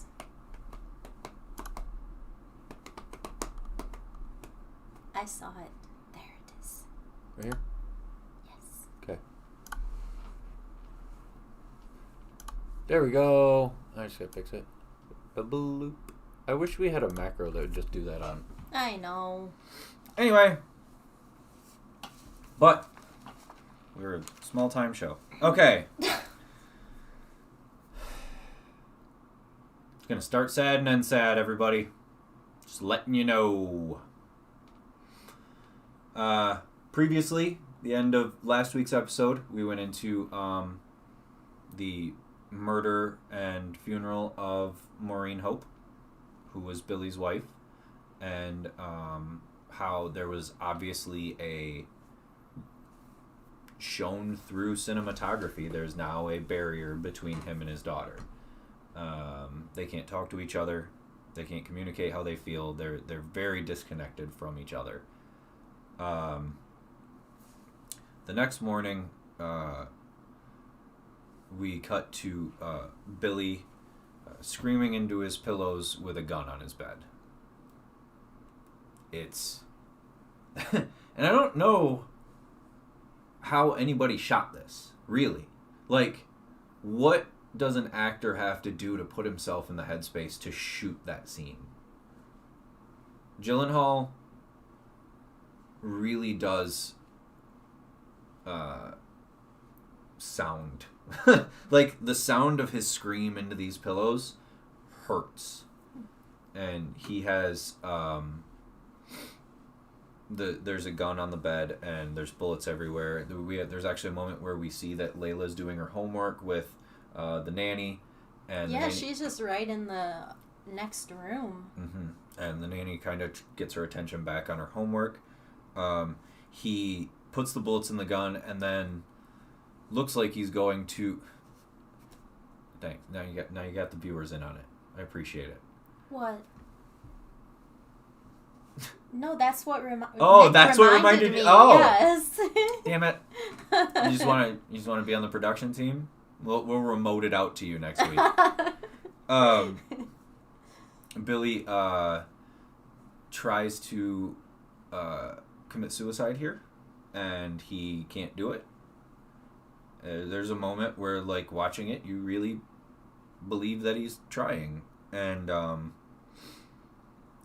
so what he does is he stops and gets dressed. When he goes outside, he walks outside, and the friend from earlier, John, Mm-hmm. that I had mentioned, pay attention to him. He is, because he tries to give Billy the watch back. He's the one that tries to give Billy the watch back. He's the one that starts taking off his jacket and stuff to help Maureen at the function. He's the one that oh, there's something else he does too, that is like he stands out from the other guys for a reason. Mm-hmm. And here he's sitting outside the house, and he says, like, you know, I was just here to make sure that you didn't go do anything stupid. You didn't get yourself in trouble. Like, I'm trying to help. Billy's kind of losing it here. He's obviously intoxicated. There might be some drugs going on there, but he's been drinking, and he gets really aggressive with John John. He puts the gun to his head. He slaps him in the face, and he basically blames him for Maureen's death. He says it was your job to look out for her. Mm-hmm. So this should be on you. And John John apologizes. He says, I know, like, he has internalized this also, because he feels like he let his friend down. So they're both crying during this conversation. Billy's actually being super aggressive. He's like slams John John's head into the side of the car. He drives to what looks from the exterior shot like the Yonkers projects. And because I tried to do research to see what ones these were, and like all the pictures that came up, like the exterior from the road all looks like Yonkers. He goes in, he knocks on a door, and he's very fidgety. He's like moving from one foot to the other foot, and when the door kind of opens a little bit, he says, you know, is Hector home? I got some money for him. Well, the lady that opens the door is Hector's girlfriend, wife, baby mama, whatever. And he puts the gun in her face, and or she says, he says, aren't you Hector's wife? And she says, I don't have to be. She's obviously trying to prostitute herself. And that's when he puts the gun in her face. This young woman also played by singer Rita Ora. Yeah, I was just gonna say that. Yeah, which, you know, kind of gives a good performance here. I kind of would like to see her taken seriously as an actor at some point again, because what she does here, she hangs in with the rest of this dramatic film pretty well. When he pulls the gun out, like the type of person she is, she puts her kids in front of her. Yeah. Like, first she's trying to prostitute herself out to him, and then she realizes that he's there to kill Hector, and then she puts her kids in front of her. And it just kind of shows the type of people that they are. Like, yeah, because then he runs off down the hall, and she puts, I believe it was her daughter she picked up. She sets her back down, and she's still yelling about the money at him about, like, and getting a hit, like, right, if he has a hit or something. Right. He and the movie never, like, doesn't express any particular reason for this other than, like, stress, or if it's, you know, the drugs he's taken. But as he walks away from that door, he kind of kneels down, and he does throw up in the hallway before he gets on the elevator. I think maybe seeing the kids triggered something in him. Right. Well, also the idea that he just almost, you know, killed her in front of her kids. There's there's a heavy mental aspect just to this one small piece. As soon as we cut away from that, so what a lot of people don't understand about boxing champions, and UFC champions also, is when you win a championship fight, the promoter, owner, what have you, will put the belt on the winner. What a lot of people don't realize is it's a different belt every time, and you take that home. That belt that you won is now yours, and yes, you're going to defend your title as champion, but all those belts are yours. So, Billy in the house, and I think we saw it once earlier, but only for a brief second, has a trophy room. His amateur trophies, his belts, pictures of, you know, famous pictures of him from fights, and those things bring up memories, and it's shown that he's remembering these amazing moments by commentators, you know, and ring announcers playing in this very, like, ethereal way, and he trashes his trophy room. And it's really shocking. It goes by fast. Well, it's like, what does this all mean now? It means pretty nothing. much. Yeah. And right after that, we cut to this meeting, which is one of the worst. Like, not for a lot of people, but for me, this is probably one of the worst scenes in the entire movie. When we have Jordan Maine, who's his manager, and Billy's accountant, Simon. And they're having this conversation about, look, Billy, there's no money coming in. We don't have the money to pay anything. The house, they've already taken 2 cars. The lawyer bills from what happened or surrounding, so like there's one buddy's lawyer bills from getting arrested at the charity event. Something's got to happen or they're going to take everything. Billy is in no state of mind to understand that. He's not, still. We see that his tank top is dirty. It looks like he'd been drooling on it. There's like some drool on the front. He's slurring his words, and he accuses his accountant of stealing. And I think it's not so much out of malice, but out of, after all this work, how is there no money? Like, where would it have all gone? Yeah, because he's like, well, pay the bills then. Right. Here's my money, pay the bills. And they're like, well, there is no money. And he's like, what do you mean there's no money? Like, Right. How has it gotten to the point where there is no money? Yeah. To the point where they're trying to convince him now to sell his house. Right. One of the big things Maine brings up as something that's going to dry him out is his property taxes. And he gets mad at Simon. Maine sends him off. This is one of the most disgusting things I've ever seen a person do to another person, is when Maine asks the accountant to leave, and he's like, look, Billy, we can fix all of this. Sign this contract. It's the biggest contract you've ever signed. Take the Torre fight. Everything will be fine. That is the actions of someone that looks at someone else like a paycheck and not a person. Because you can see, if we as the audience, and even Simon, when Billy's being a dick to him, Simon's like, look, I'm really sorry. I've worked for you. I do love you, Billy. Don't think I don't. Before he walks away, like, there's this heartfelt moment from this character that we only see for 2 minutes, who is like, I'm not even mad at you. I get it. Whereas then Billy looks at Maine and is like, you're my family. Like, Maine says it's about family. Yeah. And he's like, yeah, you're right.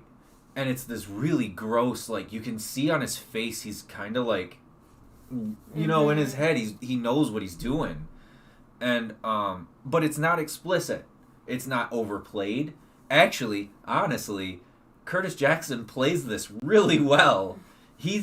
It's better than you would expect from him. It's good. And he convinces him to sign on for the HBO deal that we had heard Maureen saying no to earlier in the film. Take the Torre fight. And then, like, this is the second... He's basically trying to convince him, like, you'll feel like yourself again. You'll feel better once you're in the ring. And he gets something wrong. He gets something grossly wrong in this little monologue he gives, because he says something that somebody who is not a part of it would never understand. He says, every time you got in the ring, who's the only person that mattered? You. Every time you won a belt, whose belt was it and who mattered behind that belt? You. It was all you the whole time anyway. And it's not. It's never just you.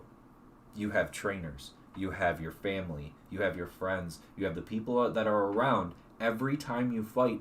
And those people go with you into the ring. Like, I don't care if you think, oh, well, it's an individual. If it's an individual sport, and when you get in the ring, the only thing that matters is your actions. It's not.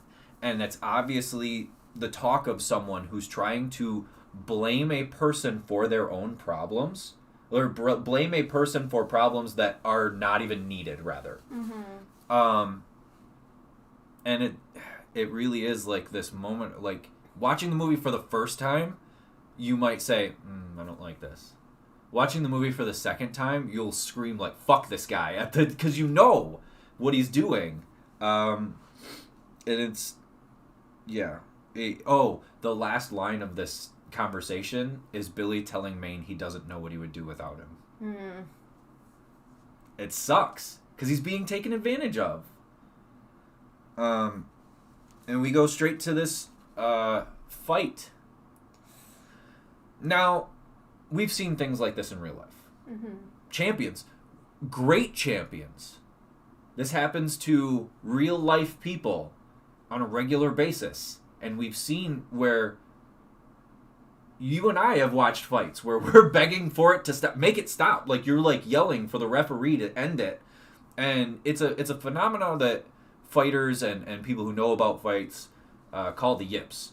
Where a great champion or a fighter who should be better goes into the cage or the ring or what have you, and mentally the lights just turn off and they're not in there. They're just taking hits and they're not doing anything back. They're just kind of standing there. We've seen this in the grossest possible fashion in the past couple years with former UFC lightweight champion Tyron Woodley. We've seen this with former bantamweight champion Cody Garbrandt. Not as much recently. I think he won his last fight or the fight before, but he's had a couple fights where, especially like the Rob Font fight, where you're just like, what are you doing? Yeah, like Tyrone Woodley is now resorting to fighting Jake Paul. And he still has the yips in fake boxing fight. Like, you can tell that he's still not there. This is a real thing that happens. So we watch Billy Hope standing there. We only see 2 rounds of the fight, and if you listen to the announcers, it sounds like we're coming in at the end of the 8th. So there's 12 rounds in a boxing match, 3 minutes. And we're coming in at the end of the 8th, and he's got an eye that's completely closed. His both of his cheeks are completely swollen and open and bleeding. He's bleeding out of the bottom of his mouthpiece, which is not good. Most of the time, if you're bleeding out of the top of your mouthpiece, that's not a big deal. If you're bleeding out of the bottom of your mouthpiece, you're now going to be inhaling blood that's going around the side. And we see his lip it's huge. He's taking a lot of shots to the head because he's slurring his words again. And once the second round that we see, which would be the beginning of the 9th, starts, he's literally, we see his trainer, whose name is Ellie. He's holding the towel in his hand at the end of the round that we start on. So it's almost over for him anyway. Once we're in the corner, he says, whatever you do, just don't stop the fight. Just don't stop it. You might wonder why he wouldn't want it to end. Like, what would be your interpretation of that? Of him not wanting that fight to end, even though that's still happening, like what we see. Well, I mean, like it's been mentioned before, that's what seems to, like, drive him to keep going, is just getting hit like that. And then there's that really, like, disgusting moment where he's sitting down and he looks out and you see Maines sitting with Escobar, and then Maines is like, he keeps looking out for Maureen, and Escobar's like, he's losing his mind. We see that through his point of view. Yeah. We see him look at Maureen's seat, and we just above Maureen's seat is Maine and Escobar, and it's gross. Yeah. And I think that really crushes him because he's pretty much just like in self-destruct mode now, and this section of the movie is really frustrating to watch because it is like you wish you could reach into the screen and like shake the character, like get it together, like think of your daughter, like that kind of thing. But he's had these enablers around him for so long, and he's reached this height of fame where he feels like invincible and that he can get away with anything. And the trainer tells him, look, if you keep taking hits like that, I'm going to end the fight. And he just keeps sending, don't end it. Mm-hmm. Don't end it. When he stands up, and again, this is Jake Gyllenhaal giving a masterclass, his face is blank. Mm-hmm. There's no... Like, earlier, the first shot of Billy we see in the ring is this passion. I love this! You know, he's screaming at the... And he's jumping around, he's putting his arms up, he's like he's having fun. Even though he's getting hit, and it's a dumb way to fight, it's what's fun for him. Mm-hmm. It's the point of doing it. We see him get up here, there's no passion. There's no drive. His eyes are blank. Mm-hmm. And he gets in front of this other fighter, Torre, who earlier in the movie, we hear Maine and Billy talking about Torre like he would just be another walkover. Like, if Billy from the beginning of the movie was fighting Torre, it wouldn't have looked like he'd have beat him. Mm-hmm. But he gets out there and he doesn't even like have his arms are down. His face is forward. Yeah. He's basically like blocking punches with his forehead. Mm-hmm. And it keeps going on until the referee stops the fight. Which at this point he's taken so many hits. He doesn't quite understand. And I really think that this is another like slight nod that he has, traumatic brain injury over time, because when the ref call it, he's saying no, don't call it, and he headbutts the referee. Mm-hmm. And it's hard. Now, if you think that the idea that boxers particularly work on their neck and trap muscles, because that is the shock absorber of the chin, the idea that those muscles would be used to use the densest bone in the upper half of the body to hit somebody, you would completely blow somebody's face apart. Mm-hmm. The idea of a headbutt landing in the center of the face from somebody who knew what they were doing would be devastating. And he hits this poor little referee so hard. Knocks him out. Yeah.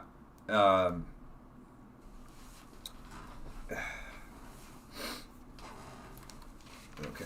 So yeah, then at this point the announcers are pretty much saying like that's it, like that's his career pretty much. So and I actually wrote that down because Joe Tessitore, and there's this old boxing term, and I say old, I mean as old as me, that Tessitore says it's in the Bible, because he has been the prolific boxing announcer since Cosell retired. You know what I mean? Like, he is the voice of boxing that we all know. And the exact quote is, "A career that has brought us so many thrills has ended in that word." And I wrote it all wrong, and now I can't think of how he says it. What word? Damn. Did you I wrote it incorrectly, yeah. Where is it? And it's such a great word. Individuously? Individuously? Yeah. He says, a career that has brought us so many great thrills ends individuously tonight. And it's the last thing we hear in the ring. So Tessitore's basically saying he's done. Like, this is it. We're never going to see this guy again. Mm-hmm. And it's such a hard thing to think that probably 6 months before we were seeing this, he was the best. Everybody wanted to be around him. Everybody loved hey, Billy, Billy. Had reporters chasing him everywhere. Now there's, and now, he's done. Like, the turn of phrase, "you're only as good as your last fight," should have been like thrown out years ago, because we see fighters coming back in their 30s and 40s, now almost 50s, to win championships. I mean, as recently as last year, Glover Teixeira at 49, 50 years old, won the lightweight champion or the light heavyweight championship. So, but for a long time, the thought process was you're only as good as your last fight. So either you're the best or your career's over. Mm-hmm. And this is a example of that. Can you do the locker room, please? Okay, so then the very next scene, we're kind of rolling into the locker room, and all we can see at this point is like one of his feet, which he is showering with his socks on because like in that opening scene, like Maureen would always try to help take his socks off for him because he wasn't able to do it. So he's sitting naked on the shower floor just with his socks on, and he's calling out for Ellie, his trainer, and of course no one is around. And there's nobody there. He's like, is anyone there? Isn't anyone here? And the locker room is just completely empty. We see his knees are yeah huge, and his hands are swollen, and he's got blood just falling out of his mouth. It kind of pans out to like where his gym bag is, and we see like the towels with the blood and yeah. That's personally one of the hardest scenes for me to watch. Like physically. Like the cut of it. Because and one of the reasons this movie should have gotten a lot more attention than it actually did is because of how realistic it is. That seems like an over-the-top thing. Not only has that exact same thing happened to me, but multiple people that I know. Like where you were calling out for somebody, or left in the locker room. Oh yeah. Left in the locker room? Why would you be left? Was this like if you lost a fight? Oh yeah. Oh geez. After I dropped the trainer that I had since I was a young boy, I lost a pretty disgusting way, and I mean, yeah, I remember waking up in the locker room by myself.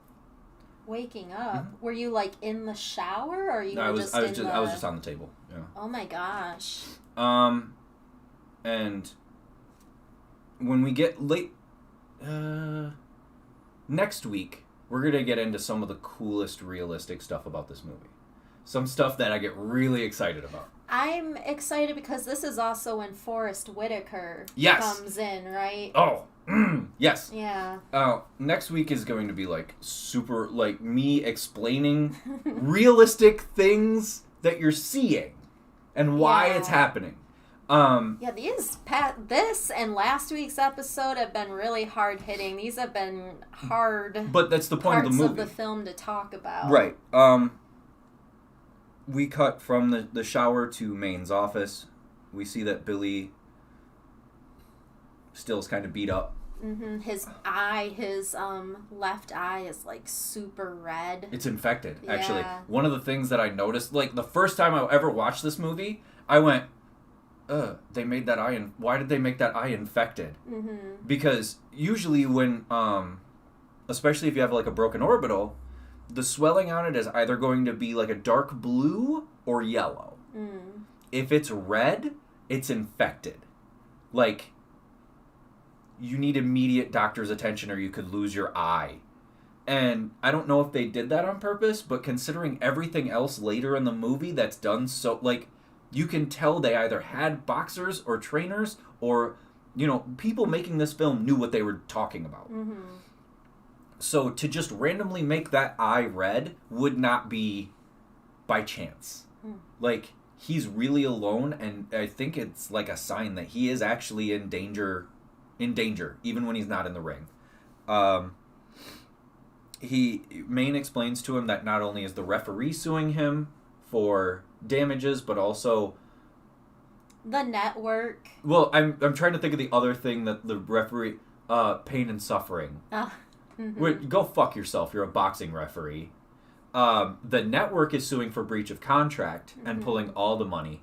He's suspended for no less than a year. So no matter what, he cannot fight for a year, which means zero income. Now, when Maine says that means zero income, and that's what he ends the explanation with, you know what he's really thinking about here. He's not, okay, what can we do for you to keep you afloat? It's, you're nothing to me now. You mean nothing now. And then he even makes comments like, Mo would hate to see you like this. Like, talking about, like, trying to speak on Mo's behalf, and this offends Billy. He's like, don't talk about my wife like that. Yeah. Yeah. He tries to talk secondhand for Maureen, and it's disgusting. Like, who do you think you are? Yeah, if anything, she would be upset with you for making him do this. Right. Earlier in the movie. Because he knows that he could take advantage of him like that without her being around, because she was always his voice of reason. She was the direction. She understood the vision. She just had to show Billy how to make it happen. Yeah. Now, and then to say cutting stuff like, oh, I miss her too. Like. Right. No, the fuck you. Not like me. I'm her husband. What is wrong with you? When this conversation's over, there's two things that come back here that I told you all to pay attention to. One is that he says that no trainer is going to want to take him on. Oh, yeah. So, Billy does ask, like, where's Ellie? And yeah, Ellie and I can just get back in the gym. We can do exhibitions. Yeah. And he's like, well, Ellie's with Escobar. And then Billy's like, are you with Escobar too? And he's like, yeah. And then this is where that quote comes back, like, I told you. If it makes money, it makes sense. Yeah. Which is disgusting. And I told you all it was a disgusting term earlier. Because that takes your friends and it makes them paychecks. Yeah. It takes that term can be used for a justification for whatever you want. Now, in this movie, it turns friends into paychecks. In any other place, in any other facet of life, if you hear somebody say that, they're taking ends that make money and the means to get there and justifying them in any reason. And it's not okay. Where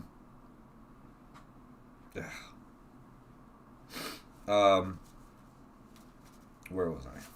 Sorry. Oh, so then basically their meeting ends and Billy's walking out, and then Maine's like has his security guards follow him out. Follow him, but it's actually kind of a funny line. If it's a little bit of funny. Follow him out. Make sure he doesn't break no shit. But this is where the second line I told you all to pay attention to comes back, because as he's walking out, he keeps saying "scattered like roaches," scattered, and he just keeps repeating it.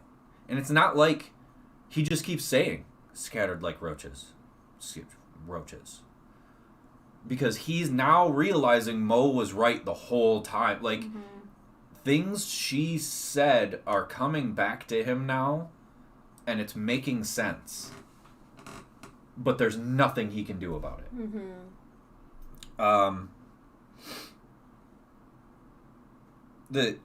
So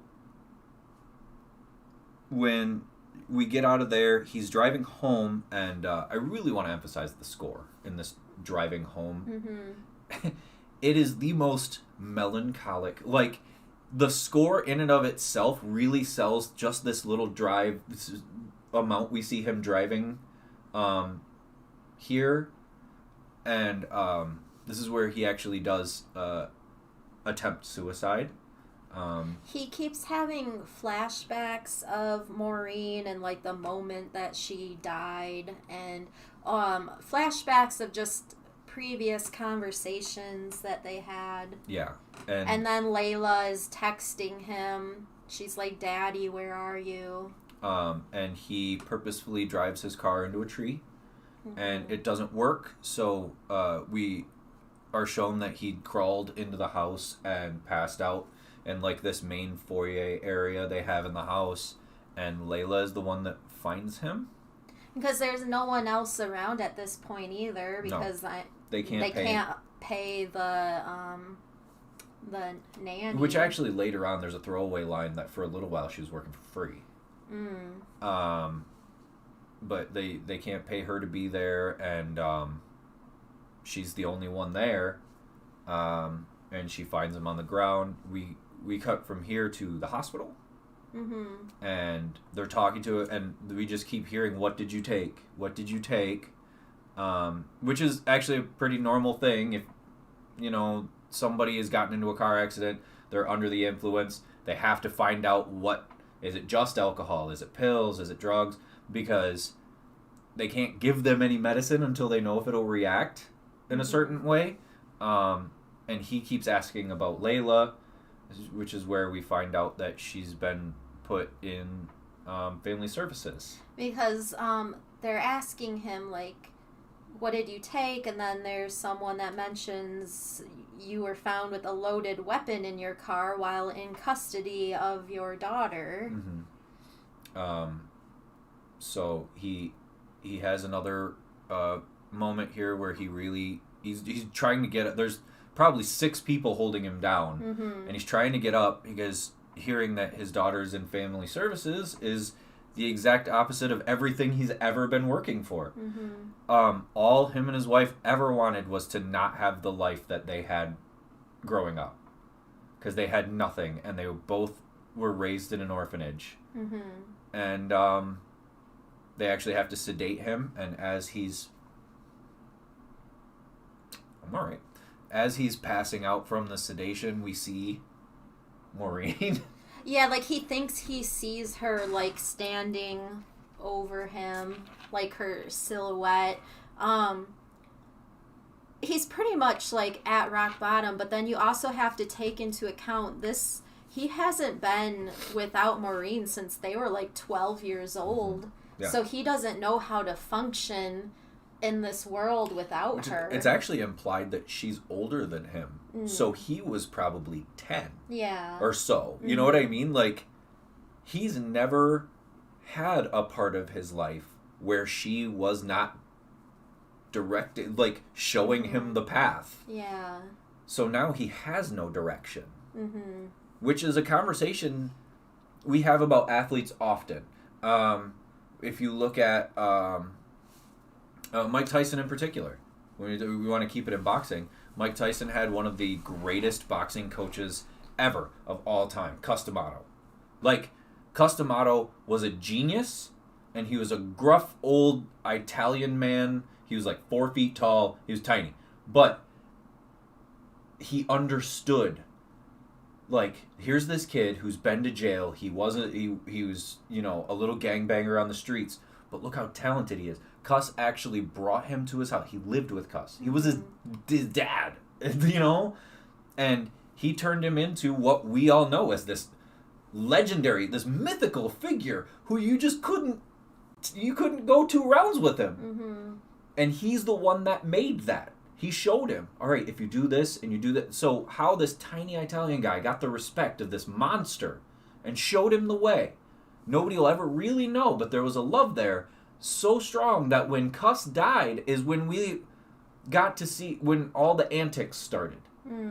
There wasn't I'm going to eat your children. There wasn't the accusations of sexual assault. There wasn't any of that before Cuss died. We see this with athletes often.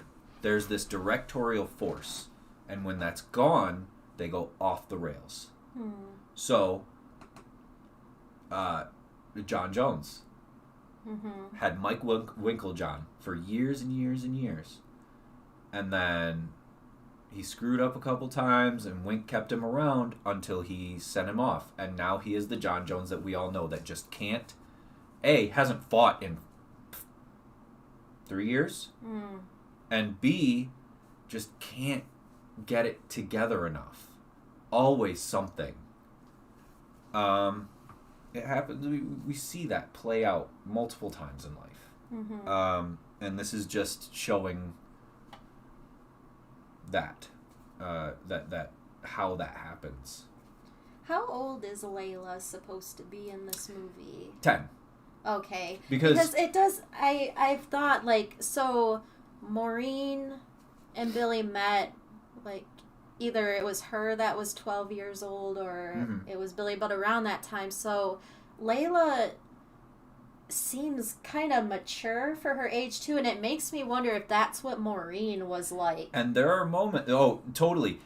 There are moments where this young actress is doing a Rachel McAdams impression. Oh, she reminded me a lot of her. Definitely. Yeah. In her mannerisms and like the accent. Oh, definitely. Which actually Rachel McAdams is doing a little bit of a New York accent in this movie too. Yeah. But yeah, it's definitely like how do I explain it?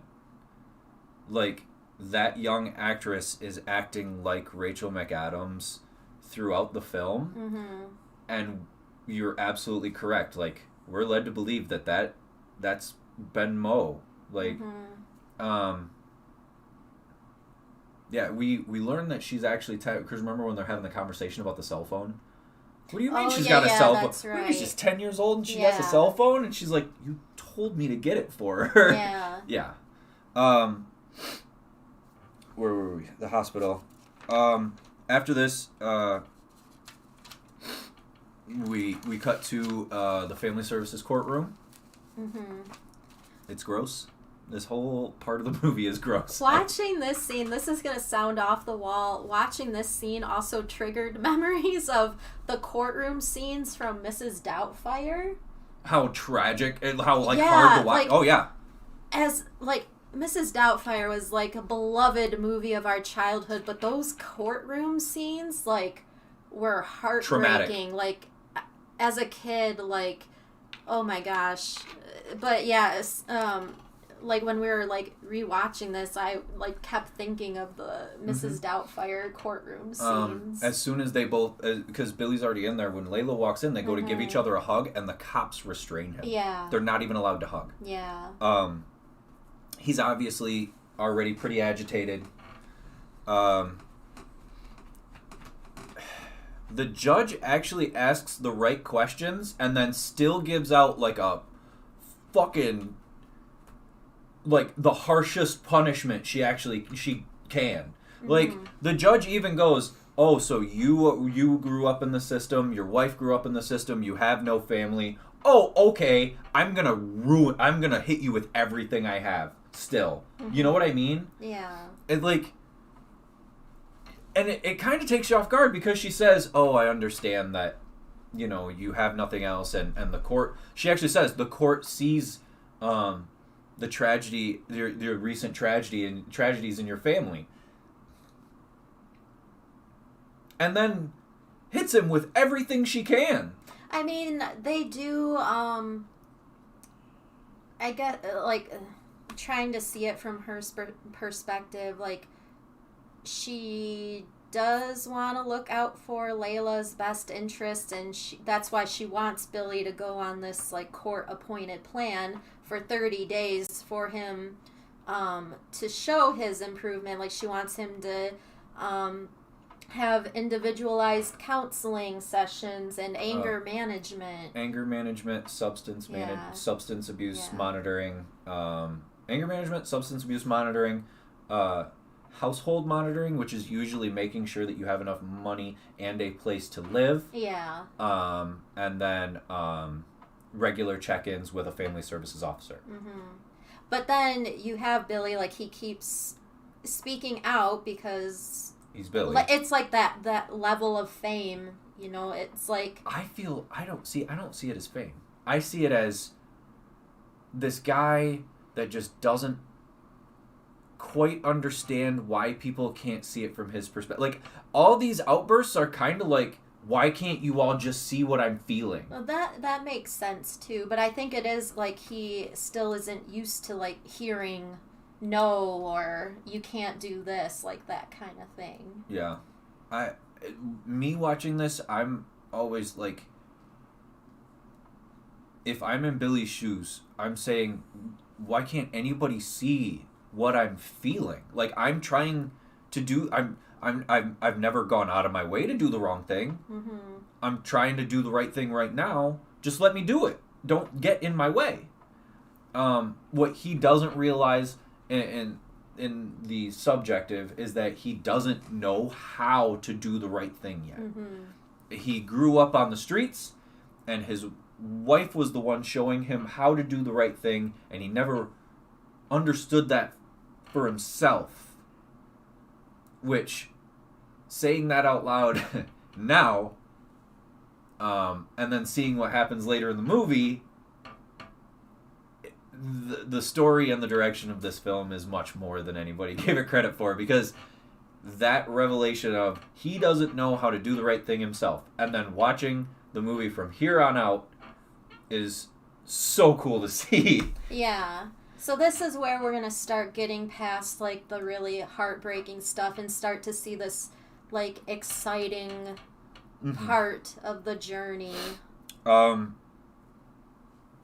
Billy, at the end of the courtroom scene, Billy just wants to hug his daughter.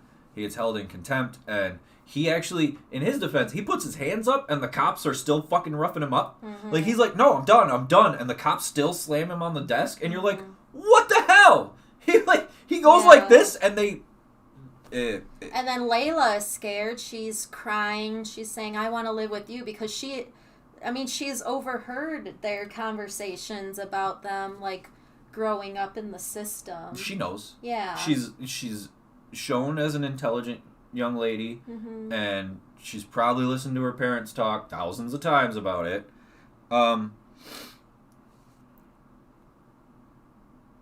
We cut to Billy sitting outside the house.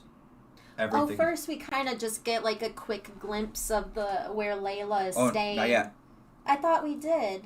We end it with him and John. But yeah, there's Layla's in this room with like 4 other girls, and she's just laying awake in bed. There's a bed check happening. Yeah. Make sure everybody's in bed. She's not sleeping, and she still has that little stuffed animal that or no, it's like a little ceramic bear. It was hanging on her bedroom door. We see a company moving all of Billy's things out. Everything he owns is getting repossessed. Everything. His trophies, his belts. We see people carrying, like, pictures of him are being repossessed. We see him sitting in Layla's room, and on the side, the sign is a little drawing. Me, Mom, and Dad. And then he walks outside, and you see a car, and he gets into the car, and it's John. Well, first he's like, before he gets up, he's like, it's just a house. It's just a house. Yeah. Which, before that, he had previously told the accountant and Maine, no, this isn't just a house. This is where my daughter grew up. She lived her whole life here. But now he doesn't have her either. Yeah. So nothing really matters as a possession. Like, he's literally lost everything at this point. Everything. He has nothing. So John is giving him a ride. He's back. And this is the shining moment that I brought up earlier, that the person I've been telling you to watch out for the things he's done, that means he's the real friend this whole time. This is where it comes back, where you're like, oh yes, he is the only one who is his real friend. He gives him a ride, and they're in the car, and Billy says, I don't really have any, I can't really pay you right now. And instead of like, oh, you don't have to pay me, that's not how guys like that. He's like, fuck you, pay me. I never wanted the money. I was never here for the money. I was never here for it. He actually still has the watch and tries to give it back. Yeah. And Billy actually like he tries to give Billy the watch back, and he won't take it. But still, the fact that he's not wearing it and he's trying to give it back shows that it was never. Which later on we learned that John was one of the only friends that they had in the orphanage. That he's known him for that long, but still, like, this is the only person left that actually cares about Billy, who he has access to. That's it. And it's cool to see the difference between him and everybody else leading up to this moment. and we can tell that Billy is not good at showing affection, because when he really wants to show that he loves John for like anything, just for this small thing, he like grabs him by the back of the neck, and like you can tell he wants to like give him a big hug. I love you, man, but that's not who he is. So he just grabs the back of his neck and he's just holding him, and it's a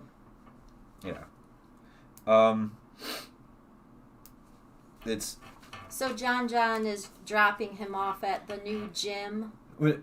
not even the new gym. It's a gym. He's Yeah. never been in here Yeah. before. This is okay. So this is a whole new world, and when this is where the movie. I'm telling you, if you don't watch every week, watch this week and next week, because whole new world.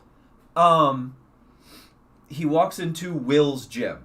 Mm-hmm. He walks through the front door, and we see him go up this hallway that every boxing gym in big cities has this weird this weird staircase, and they're always really narrow, and they're always really steep. And we see him put his hood on so nobody really try to hide his face a little bit, and he opens the door, and that's where we're going to leave this, because I like cliffhangers. From here on out, from that moment of him opening that door until the end of this movie is what makes it one of my favorite movies of all time. Ever. And this is where we'll be introduced to Forrest Whitaker's character. Amazing Forrest character. Whitaker makes anything that he's in better. Well, not only that, he's accurately portraying the type of person he is. The boxing training, the actual training we see from that door opening until the end of the movie is the most accurate I have ever seen in a film. Yeah. Hands down. Like, Rocky movies, they did some cool stuff. But it was all very theatrical. It was all very dramatic, over-the-top stuff. You had the cheesy 80s songs playing over the montage. Right. Well, not only that, but, nobody's going to run through the city and hurdle benches. In the first movie, he's, hurdling the benches. You know why you don't do that? Because you're not a show-up. You do your road work, run. Everybody should be running. Actually, in the Rocky movies, running on sand is actually something they tell you to do because it's low impact on your legs. Yeah. But hurdling benches is an asshole thing to do. Squatting horse yokes, it's dumb. You're going to hurt yourself. Don't do that. The only accurate training you see in Rocky movies is the Drago stuff, and that's all fueled by steroids. I'm trying to think of other boxing movies. Bleed for this, some accurate boxing training, but the reason that movie is made is because that dude trained unrealistically throughout his life. What is Bleed for this? Who's the kid from Whiplash? Oh, what's his Miles Teller? Miles Teller plays 1980s middleweight champion Vinny Paz. Okay. Vinny Paz is famous for having his spine and neck broken, and there's this famous picture, the Halo. There's this famous picture of him on a bench with the Halo guard on doing bench presses, and he beat Frank Mayweather for the middleweight championship, which, by the way, fuck you very much. But I'm trying to think of other boxing. What's another boxing movie that the whole reason for that Bleed for this was made is because Vinny Paz trained unrealistically. Are you just trying to think of any other boxing movie? Give me or any just boxing the movie? More unrealistic. What No. was the one we watched? It was the kid from Green Room.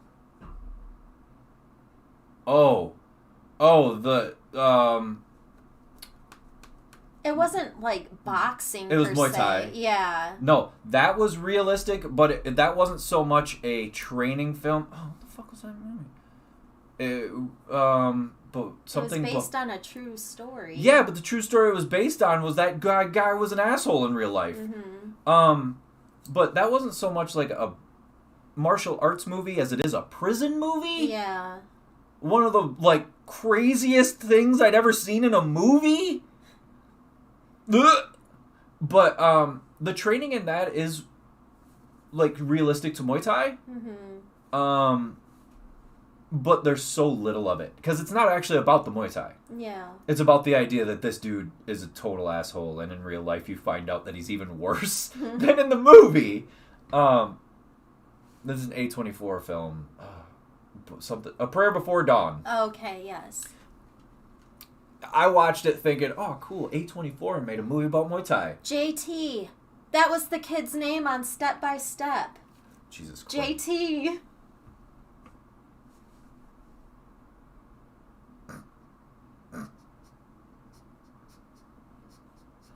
I'm sorry. I didn't actually think that was gonna... It's like we set up a bit. We set up like a long-term bit. We didn't. She just did that. Like, I would be the one to set up a long-term bit. I'd say something in the beginning. It'll come back at the end. I didn't... She doesn't do these things on purpose. That's just my life. That's how my life works. She'll go days at a time. She'll go, I can't remember. And then 3 days later, she'll just yell out a name. I can't remember. And be like, oh, all right. Craig T. Nelson! And you're like, what? I could never forget Craig T. Nelson. I just tried to think of a random name. But yeah, there's specific... Oh, I got an itch.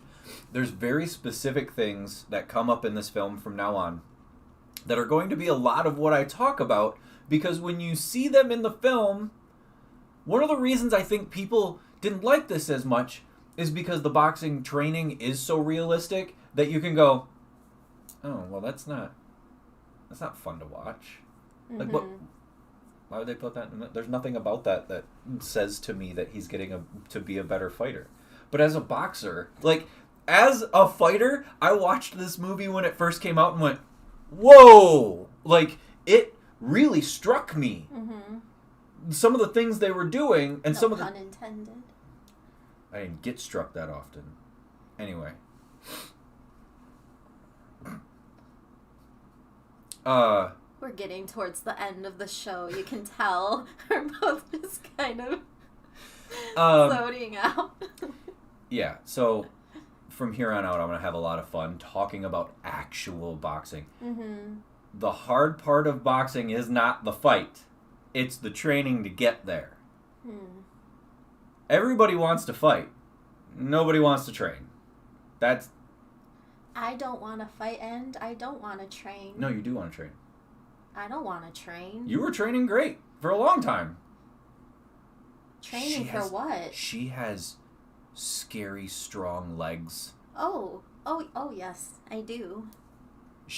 There was one day we were at the gym and she was on a leg sled. She was on a leg sled and she had like, I shit you not, 375 on this leg sled. And she's like, she's kind of really focusing. Big old gym head kind of guy walks in. He looks and he goes, impressive. And then he turns around and walks back out of the room we were in. And I was like, yeah, he's right. Like, I can't even be like, that's my girlfriend, bro. No, he's right. That was impressive. I used to be a spin queen. I loved spin classes, and I haven't been going to the gym in quite some time. I'm pretty sure I can still flex my calf we were muscles. we were on that calf raise machine pretty much every time because it's an easy one to just jump on and do. Yeah. The calf raise machine is just easy to do. Mm-hmm. Yeah, work those glutes and. All right. We're actually done. Well, let's do Gotcha Day. Dyson's Gotcha Day cookie. Dyson, come here. It says good dog. He had another one earlier too, and it said best friend because he is our best friend. Can you do sit? You do sit. Sit. Come on.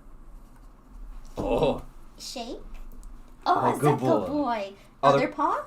Oh, good boy. Here, let me see. Can we do spin? Can we do spin? Hey, can we do spin? Spin. Yay. Good boy. Good dog. Go get it. Oh yeah. Nope. Just wants the He's frosting. just gonna lick the He's frosting. just gonna lick the frosting off. But it's gotcha day. We loves you. Yeah. We loves you, Dyson. He's a good boy. Adopt, don't shop. Think pink. Have a sparkling week. Invest in a carbon monoxide detector if you do not have one. For the love of God. Jennifer Jason Lee. And You got another one? Did you just yell end? I said and But where were you and then going? I couldn't think of anything. I'm done. You know what would be really funny if it happened right now? What? If the show just